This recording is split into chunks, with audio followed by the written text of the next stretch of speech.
Ile sisi tu tunauliza ni uchaguzi ukuwe ya huru na that's all.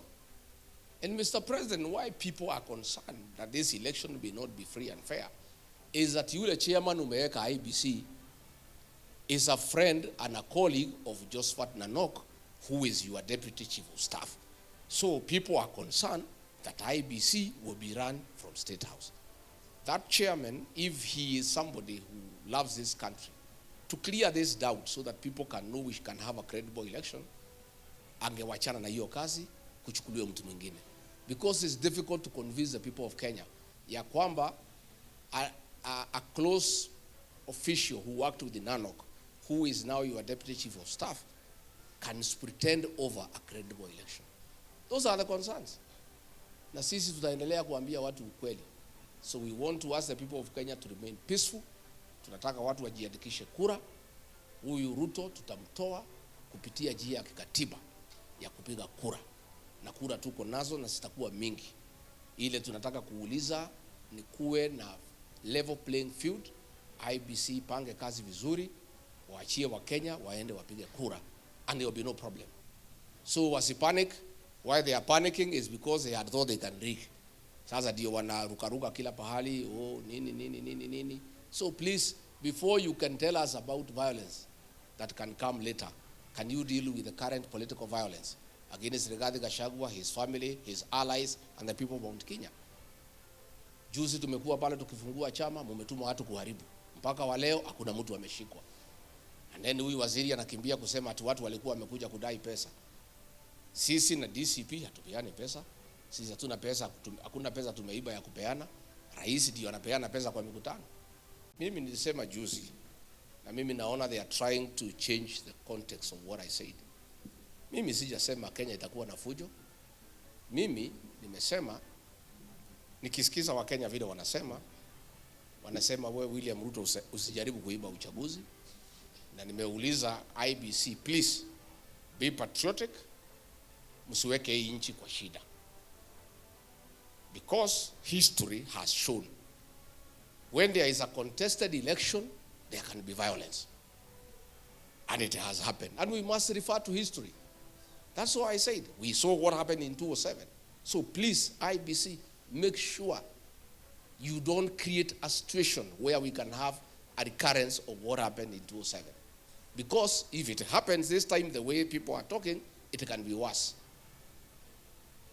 Na mimi, it is my civic duty as a leader to caution the country. Siku tumeleta finance bill 2024, mimi nienda kwa rais nikamwambia, hii finance bill usisukume. Wakenya hawataki, watakataa na wataleta shida. Akasukuma, nikaenda kwa cabinet. Na iko kwa minute. Kwa cabinet yote watu 22 na rais, mimi ndio nilipinga. Na nikasema yoko kwa minute. Nikasema hii kitu italeta fujo Kenya. Hii watoto wanaitwa Gen Z hawatakubali. Na ilifanyika. There was violence, there was unrest, there were chaos. I had cautioned the president and the cabinet. So what we are saying is, we have a civic duty as leaders. If we see a situation that can cause unrest in the country, we must say so. That does not mean that we are advocating for anybody to fight anybody. We are saying we have seen it before. It can happen again. What they are unhappy about, na ndio wanashida wakinipigia kelele, hawataki tukubusha watu mambo ya Kiambaa ile kanisani. Tulikusamehea lakini hatuwezi sahau. Ulichoma watoto wetu ndani ya kanisa. We will keep on reminding you. I know that is why you are unhappy. Na tulikuwa karibu tusahau until ulituma watu pale Kasarani, pale Mweki PCA Church, ndani ya kanisa, vijana wakuje kutuua sisi ndani ya kanisa. Tukalinganisha hiyo na ile ya Kiambaa. So rais na watu yako, kama unataka tuachane kuzungumza mambo ya Kiambaa, wacha kutuma wahuni makanisani na kwa mazishi kulete fujo. We forgive, but we did not forget. So the things you are doing now make us remember more vividly what you did in Kiambaa Church. Na tunakuambia, tunajua. Nimeona huyu Mr. Esa na huyu waziri wa usalama wakiandika, hakuna, hatutakubali violence in Kenya. How can you say, Mr. Yesa, you cannot accept violence in Kenya? The government, as we speak today, is perpetrating violence. Pale 31st of December, Nyeri, Kabiroini showground, yule kiongozi wa ile kundi ambaye ilihangaisha watu hapa Murang'a, si mnamjua? Alisimama hadharani akasema, mimi nafanya kazi na deputy president na ndiye amenisimamia na hii kikundi changu, na tuko na polisi hapa na tutaendelea na kazi yetu bila kusumbuliwa. So wewe Mr. Yesa, you are working with the leader of a criminal gang. Na huyo jamaa tangu siku hiyo ndio amekuwa akitatiza mikutano yetu.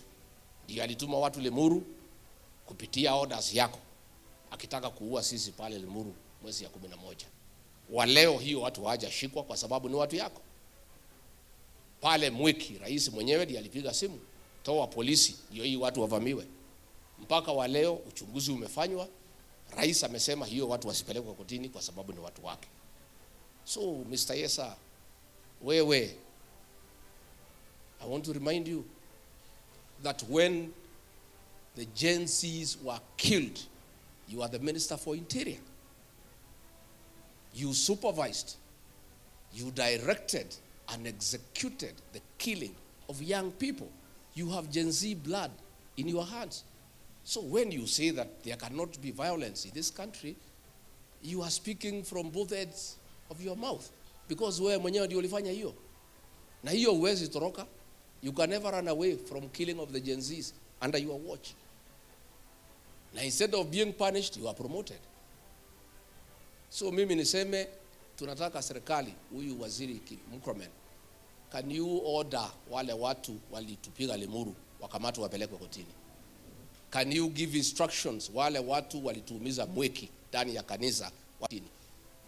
Can you say huyo leader of the criminal gang alivamia Reverend Dorcas pale Kamukoji ground na wahuni wake wakamfukuza na kuketi kiti ya mhubiri, hawajashikwa? And then you are here telling us that the government cannot allow political violence. Yet today there is political violence sponsored by government. Na hii watu yote hakuna mtu anashikwa kwa sababu ni watu wenu. So sisi, we are peaceful people. Rigathi Gachagua is the most peaceful leader in this country. When mulinitoa kwa kiti nilipewa na raia, watu wangu, millions of supporters walitaka toka barabara walete fujo. Nikawaongelesha, nikawaambia msitoe fujo, mkikasirika mtu afanye nini? Si ndio tulifanya? If I was an irresponsible leader, ningewachilia supporters yangu watoke. Can you imagine kama ni Raila Odinga alitolewa kwa kiti, ingekuwa namna gani? Kama ni Ruto angetolewa kwa kiti, ingekuwa namna gani? But I am a responsible leader myself. I am a very peaceful man. I am a Christian. And I told my supporters, bitter as you are, please, violence begets violence. We cannot go into violence. Please go home and sing. And they started singing, and they are still singing. Sisi, we don't want any change through violence. We don't want change through unconstitutional means. We are determined to make Ruto a one-term president constitutionally through the ballot.